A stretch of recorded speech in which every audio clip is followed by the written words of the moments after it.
మీద ఇక్కడ రాజ్యాంగాన్ని మారుస్తారు అంటే భారతీయ జనతా పార్టీ అధికారంలోకి వస్తే రాజ్యాంగాన్ని మారుస్తుంది, తర్వాత కులగణనను చేయకుండా అడ్డుకుంటోంది, దీనివల్ల ఎస్సీ ఎస్టీ బీసీలకు నష్టం జరుగుతుంది అనేటువంటి మాటను అక్కడ రాహుల్ గాంధీ చెప్తా ఉన్నారు.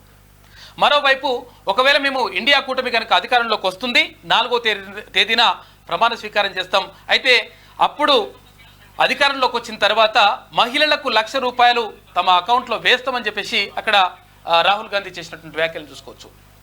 ఇక మరోవైపు నిన్న భువనగిరిలో జరిగినటువంటి సభలో కేంద్ర మంత్రి అమిత్ షా మాట్లాడిండు. రాష్ట్రంలో తెలంగాణ రాష్ట్రంలో 10కి పైగా సీట్లను మేము గెలుస్తాము, గెలిచిన తర్వాత తెలంగాణకు మంచి చేస్తాము, ఈ రేవంత్ రెడ్డి పరిపాలనలో మీకు మంచి జరగట్లేదు అనేటువంటి మాటను ఆయన చెప్తా ఉన్నాడు. మొత్తం మీద జరుగుతున్నటువంటి పరిణామాలు రాజకీయ వేడిని తగిలిస్తూ ఉన్నాయి. మరోవైపు ఇక్కడ నిన్న మెగాస్టార్ చిరంజీవికి పద్మ విభూషణ్ అవార్డు అందుకున్నారు. ఆయనతో పాటు ఇంకా చాలామంది పద్మ అవార్డులు నిన్న ప్రదానం చేసిండ్రు రాష్ట్రపతి ద్రౌపది ముర్ము చేతుల మీదుగా. ఇక 46 జీవో గురించి మాట్లాడతలేరు, క్యూన్యూస్ మాట్లాడతలేదు, తీన్మాన్ మల్లన మాట్లాడతలేరు అంటా ఉన్నారు.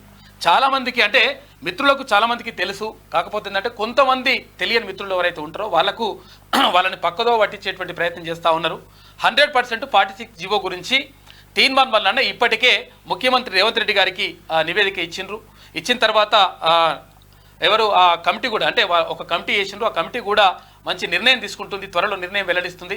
మొన్న నల్గొండ జరిగినటువంటి సభలో కూడా మంత్రి కోమటిరెడ్డి వెంకటరెడ్డి గారికి కూడా చెప్పడం, ఆ తర్వాత 100% దీనిపైన స్పందిస్తామని చెప్పేసి దీనిపైన తొందరలో నిర్ణయం తీసుకుంటామని చెప్పేసి కోమటిరెడ్డి వెంకటరెడ్డి గారు కూడా చెప్పిండ్రు. అయితే కొందరు కావాలని చెప్పేసి ఇవన్నీ కూడా చేస్తూ ఉన్నారు.